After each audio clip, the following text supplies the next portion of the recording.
Hello guys, welcome to the channel. और आज हम बात करने वाले हैं अपने Realme Narzo 20 स्मार्टफ़ोन में अपने रिंगटोन कैसे चेंज करें।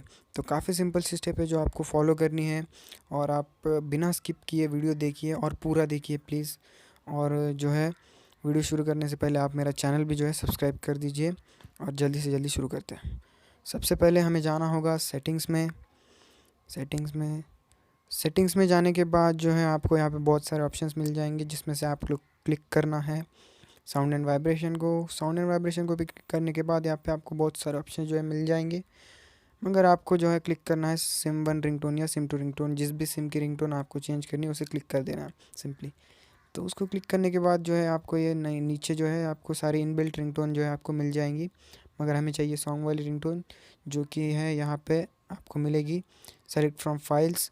जो भी आपकी फाइल्स में जो रिंगटोन होगी या सॉन्ग्स होंगे वो आपको सारे यहाँ पे मिल जाएंगी। और यहाँ पे किसी भी सॉन्ग को क्लिक करने के बाद या रिंगटोन को क्लिक करने के बाद आपकी रिंगटोन जो है चेंज हो जाएगी। तो यही सिंपल सी स्टेप है जो आपको फॉलो करनी है, और जो है आपकी रिंगटोन जो है चेंज हो जाएगी, और आप जो है अपनी मनपसंद रिंगटोन लगा सकते हैं। तो मैं आई होप कि आपको वीडियो पसंद आई होगी। अगर वीडियो हेल्पफुल थी तो प्लीज़ सब्सक्राइब कर दो चैनल को, हो सके तो लाइक कर दो और कमेंट में कर देना। Thank you very much.